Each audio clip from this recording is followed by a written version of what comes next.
Hello and welcome back again to the Explaining History podcast. I am joined today by James Walvin, who is the Professor Emeritus of History at York University. And we are talking today about the history of the song Amazing Grace, which is a slight departure in some ways for the Explaining History podcast. I mean, we'll be about the history of all sorts of kind of events and historical processes. But it's rare. I think we've only done it once or twice in the past where we talked about that, like the kind of the cultural history of a song. I think previously we did one about "Give Peace a Chance" long ago. Anyway, so I'm delighted to welcome James to the podcast, and the place to begin really is by examining the actual composer of the song, and that's our starting point. So firstly, James, welcome. And I thought perhaps we should dive into, who wrote Amazing Grace and the kind of the context of that and the historical moment that the song was created in. Amazing Grace has this extraordinary history of going from an English hymn of the late 18th century through to this global anthem. It was written by the Reverend John Newton in the 1770s. First sung January the 1st, 1773. But the curious thing about John Newton is that although by then he was an Anglican vicar, he had been a mariner. Mm-hmm. He'd been a mariner in the Mediterranean, but more especially in the Atlantic. And he'd been the captain of a slave ship. And he had shipped Africans from Africa, enslaved, to the Americas. And yet, here is a man mired in the brutality and the horrors, really, of Atlantic slavery, who is best known for writing the words to one of the world's most famous hymns. And with his sort of involvement as a mariner, to what extent was he, one of, I hate to use the term, kind of one of the almost the entrepreneurs of the slave trade? He's not simply just, the person that moves things back and forth. Was he's more kind of financially involved in the business of slavery, isn't he? Well, he's a first mate of a slave ship, then a captain, and he has a vested interest in it. I mean, he doesn't invest his own money in it, but he's a great beneficiary upon it. But the point there is, of course, that there were tens of thousands of people like John Newton in the 18th century, not just Brits, but Europeans and Americans, who for whom the slave trade was a booming business.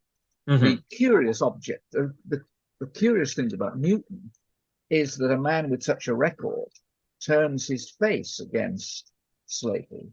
Not only turns his face against it, but becomes one of the major advocates of abolition by the last generation in his life. And his lasting memory is, of course, Amazing Grace.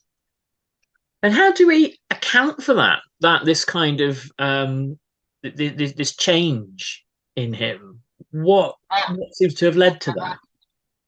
John Newton had been brought up by a God-fearing mother, and he was a very learned boy and a much-read man, really steeped in literature, but steeped also in scriptures. And there's this curious mix. He emerges as a full-grown man, well-versed in the Bible, well-versed in hymnals. His mother took him to nonconformist churches in the city of London when he was young. And he was really committed to singing, which Baptists and Methodists did, but which the Anglican Church didn't do. And he turns against the institution that he made money from and that was his livelihood. He turns against it slowly and doesn't really come out against it publicly until the 1780s, when he actually writes pamphlets against it and is actually gives evidence before the Privy Council against the slave trade. But before then, what converts him, what makes him see the errors of his ways, is an extraordinary storm in the Atlantic when he was a sailor. And the ship was wrecked, almost lost. They limped into Ireland and then back to Liverpool. And he regards this as salvation. He regards this as the Lord giving him grace. And it fits in with discussions he had already with other people about what is grace? How do you secure grace? How do you secure a guaranteed place through the pearly gates? And he's determined, after he falls ill and is no longer able to go to sea, working in Liverpool, he's determined to become a cleric. But that's a very difficult thing to do because he has no formal education. He hasn't been to Oxford or Cambridge, but he's deeply learned. And after 5 efforts, he's finally enrolled into the Church of England. He's finally given a clerical position. Mm-hmm. And that is in the parish church in Olney in Buckinghamshire. Yeah. And in Olney in Buckinghamshire, where he makes friends with Cooper, the great poet, they write hymns together. Newton is a great believer that hymns are a good way of worshipping. He's certainly influenced by the Methodists in this. Sure. And he tries to write hymns that will support a particular extract from the Bible, a particular sermon he's given. An Amazing Grace is written for one of those. It's simply to back up what he preached that particular day. But it's designed for the poor people of Olney, his poor parishioners. He becomes such a great preacher that they have to extend the meeting rooms in Olney to make room for larger crowds.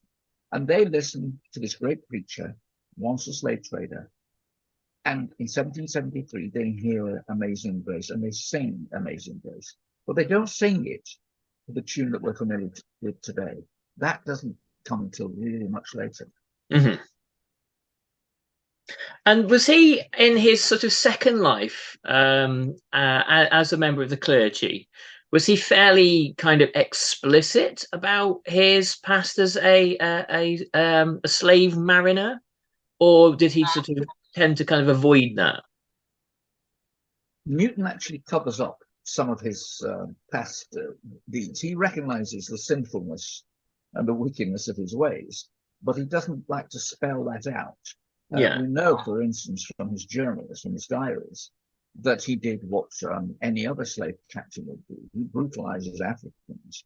For instance, he puts them in the thumb schools if he thinks that there is a potential revolt brewing on board ship. Mm. Remember, the Africans are they're hugely outnumber the crew, and they are a great threat to every slave ship. You have to keep them shackled. You have to keep an eye on them. Grant them a moment's freedom, and they're at your throat. And he actually puts Africans in a thumb screw to get them to confess to organizing a rebellion, which is commonplace on slave ships. That's the kind of past that he doesn't really want to spell out, as much as he denounces it. And indeed, he does talk in general terms about people putting Africans in the thumb screw, but he never says, I did it. He never says, my great sin, my great wickedness has been to brutalize Africans. He doesn't say that. He just said it's not uncommon for it to happen. Yeah, and no doubt there was immense shame that he carried with him throughout much of the rest of his life.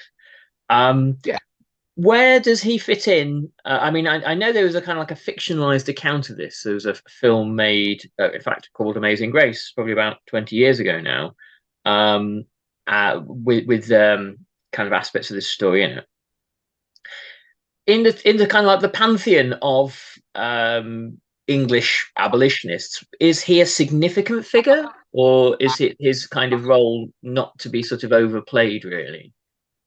I think you can overstress it, but I mean, what we mustn't do is to forget the role he played.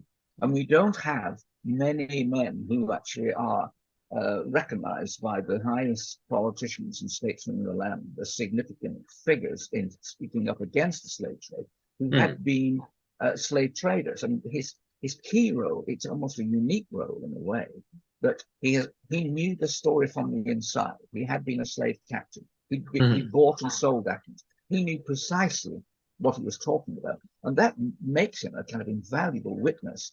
When the Privy Council, from 1787, the Privy Council begins to take evidence about the slave trade in the campaign that Wilberforce was orchestrating, they turn to him because his voice has a kind of authority which no one else has. I mean, anyone could stand up and denounce it on moral or theological grounds, but who else had actually been at the grim end of it, of buying them, selling them, beating them, and holding them in awe as they crossed the Atlantic. Well, John Newton had. So, in a way, he is a kind of unique voice in a world where there are very, very few leads of that kind. Right. And his, I mean, during his lifetime, did the song of Amazing Grace kind of spread beyond his own immediate kind of congregation? Was it something that was kind of popularized in his lifetime, or not so much? I think he went to his grave in 1807, unaware of the potential of this hymn. It certainly hadn't spread in England, and indeed it stayed in the background in England for a long time. The place where it actually does take root and become something quite different is the New Republic of the United States. It's published in the United States, first of all, I think in 1789, if I remember rightly. And thereafter, it spreads. And it spreads because the United States, the early United States, becomes a very religious place, and the extraordinary proliferation of Christian churches and Christian preachers, of traveling preachers, all of whom, like English Methodists before them and the Moravians, use the song, use music to promote their interests. And one of the things they use is the hymn that John Newton wrote. That's one of many. It's not the only one, but Amazing Grace finds a place in the kind of lexicon of American church music very early on in the early 19th century. And is it understood at the time? I mean, is any of the history of the song understood at the time? Because obviously, if it's in America, it's being popularized in a totally different context of slavery and arguments for abolition. Yes. Was it used for, was it particularly an abolitionist hymn initially in the first part of the 19th century? It isn't really. Amazing Grace takes root, first of all, as a kind of folk song in the backwoods of the United States. English, Welsh, Scottish, and Irish immigrants sing Amazing Grace as part of their very vibrant folk culture, and they sing it to various tunes. But the key element in all this is the way it takes root in African American communities. It takes root amongst the slaves. And if you read the words, you can see why. The words of Amazing Grace have an extraordinary resonance for African American, particularly for enslaved people. You look at the third verse. Through many dangers, toils, and snares, we have already come. 'Twas grace has brought us safe thus far, and grace will lead us home. There's a verse that speaks directly to the bitter lot of the millions of African Americans who were enslaved before 1860. Yeah. And so that's really interesting, isn't it? About how a text, if you will, finds a kind of a particular meaning at a particular moment with a particular group of people, and you can go off into a kind of cultural studies sort of journey there, but there are frequent examples of texts resonating, songs resonating with people in all sorts of perhaps unexpected ways. Yes. So you carry on. Sorry, James. If you think that American Amazing Grace takes root amongst the enslaved, then thrives amongst the freed African American communities, especially when they move out of the South to the big cities of the North and the Midwest, it's in those churches that Amazing Grace becomes part of African American gospel. And the great gospel singers of the late 19th, early 20th century, right down to the great gospel singers that we're all familiar with, Aretha Franklin and Mahalia Jackson, they all sing Amazing Grace. And it's a direct route back to slave days and a direct route back to that third verse that John Newton wrote in a way in all innocence of slavery, despite being a slave captain of the slave ship. Right. And so, yeah, to talk about that, the song takes us on this journey from the late 18th century, obviously all the way through to the America's 19th century, which is kind of truncated in the middle by a civil war over slavery, and then there is this period, this kind of Reconstruction period, and which falters, and then there's a kind of a recrudescence of white supremacism in the last part of the 19th and early part of the 20th century, and so when at a certain point, the kind of Amazing Grace becomes like a gospel song, and I'm guessing probably sung predominantly by black gospel choirs as opposed to white people. Well, there are parallel lines of this story. It becomes a striking song, a striking hymn in black churches, and particularly part of African American gospel. But it's also sung by huge numbers of very influential white gospel singers, and in the white churches. And of course, it continues as well as a popular song rather than a hymn amongst folk singers. And what happens in the 20th century is that these two strands emerge into something quite different with the commercialization of recorded and broadcast music to become the extraordinary popular hymn, first of all in the United States and then globally. But in the case of African American life, the hymn becomes one of those hymns that actually accompanies African American politics and African American protests. When African Americans begin to campaign for civil rights, well, they always campaign for them, but when that campaign reaches a new level in the years after the Second World War, when people march, they sing, amongst other hymns, they sing "Amazing Grace." Not only they don't only sing "We Shall Overcome," they sing "Amazing Grace," and they sing it because it is something that they've sung since time out of mind. Yes, and so it comes to, as you say, after the Second World War. It comes to be a sort of symbolic of that new phase of struggle, and it's popularized by a number of quite famous people during the civil rights struggle. I think Aretha Franklin sang it. I think so. I could be corrected there. And there are a number of key songs from the sort of the 1930s onwards. One that I've talked about previously on here is "Strange Fruit" by Billie Holiday. But "Amazing Grace" seems to have captured that historical moment in a very powerful way. Yes. Was it the kind of thing that was sung actually on marches, things like the 1965 Voting Rights Act march across the Edmund Pettus Bridge and things like that, or would it normally being sung before, at some sort of event beforehand? It's sung throughout the civil rights campaign, really, from the 60s onwards. And we'll give you just one example. I mean, when Martin Luther King led the great bus boycott march in and from Montgomery, at night after a very exhausting day, when not only exhausting day on the road, but also very dangerous. They were threatened and were killed and violated.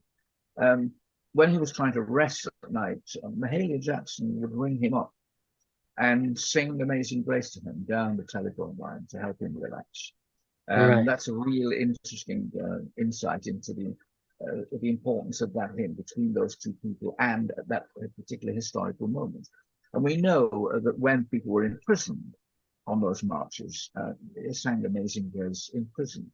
And there's this haunting music that accompanies, in a way, it's the kind of the background music to the civil rights campaign. It's not just "We Shall Overcome," which becomes the most strident one and the one that's best remembered.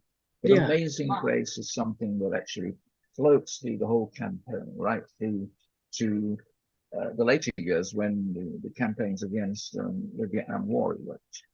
Hmm. And does it remain a kind of rooted in kind of a Christian tradition, or does it become sort of more secular in some ways? Interesting question. Interesting question whether it remains religious or secular, because one of the most important folk singers of the 20th century, Pete Seeger, was an open communist. I mean, he didn't like the idea of singing Amazing Grace because he was not obedient to it and thought it was too Christian, too religious. But when he looked at the words have a humane impact, a sense. I mean, that third verse, for instance, this speaks to the human condition, human aspirations, human suffering. And folk singers pick it up as a secular song. Yeah. And so what you have really is a hymn that actually appeals to both sides of the religious divide, those that don't believe at all, but for whom it actually says something about mankind, and those for whom it has kind of spiritual significance. Yeah. And then the other factor that comes in is that the music itself is changed. The music itself becomes important because the music from 1971 comes to be played by pipers, by Scottish pipers, with no words attached to it at all. Now, you can't listen to a Scottish bagpiper playing it and say, well, it's the religious side of the song, because there are no words to it. It's just the music.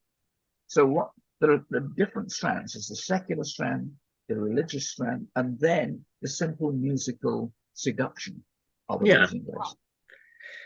And I suppose if you were to look at kind of 20th century America and pick out a handful of songs, such as "This Land Is Your Land," the Amazing Grace, and a couple of other kind of key kind of anthems of sort of protest. They, like you said, they're slightly transcendent, aren't they? They're not about sectarianism or anything else. They're about something more fundamentally human than that. Yes. And I note that it was.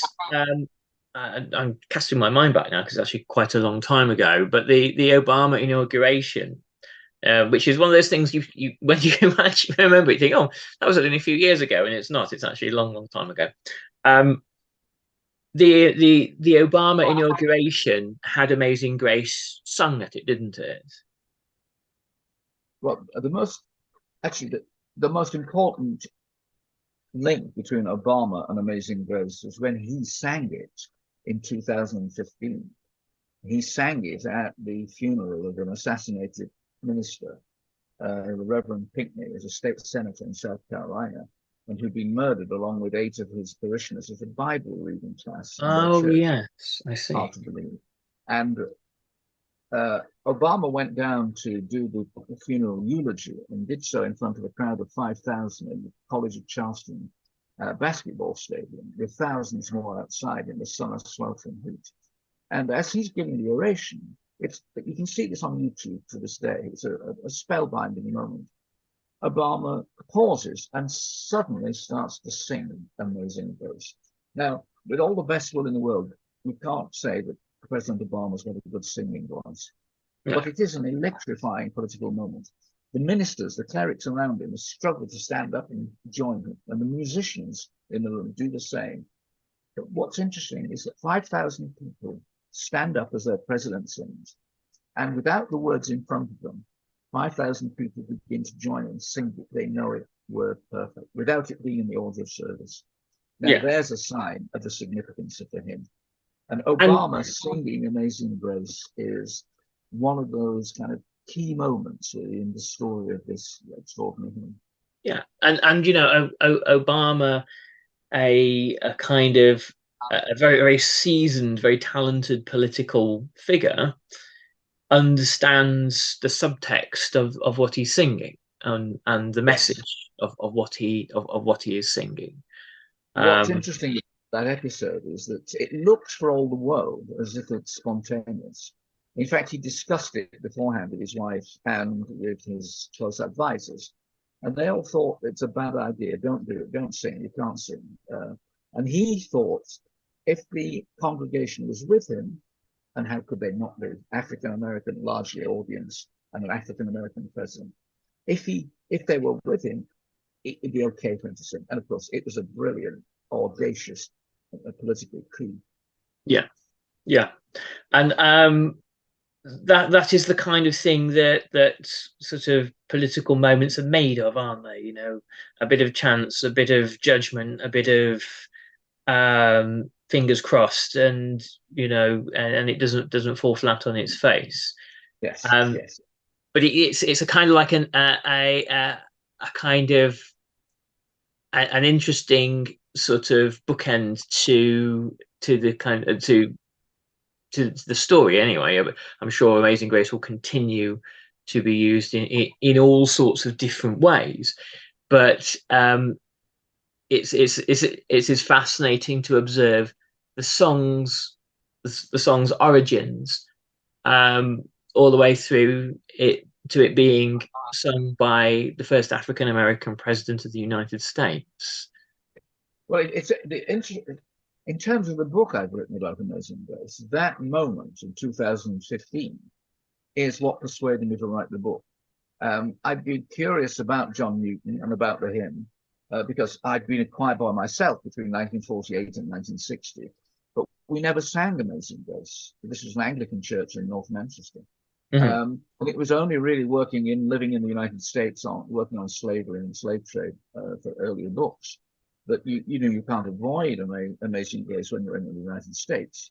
Yeah. But then that moment in 2015, seeing Obama sing it and seeing the response, I thought, there's a story behind this. There's a story to be told. And that's what persuaded me to write the book. Well, while we're talking about the book, obviously, you know, I always make sure that there is a kind of an appropriate moment to plug the book a little bit. Currently available in all good bookshops. It comes out in late November. Right. Published November the 22nd. Okay, so what we'll do is I'll see if there's a means of pre-ordering it to put a link into the podcast. If not, I'll do a reminder around the time. And obviously, as I say to the listeners every week, if you want to order the book, please support your local bookshop, your independent bookshop. Amazon are too rich by half, but make sure your independent bookshop is supported. If you can do, please.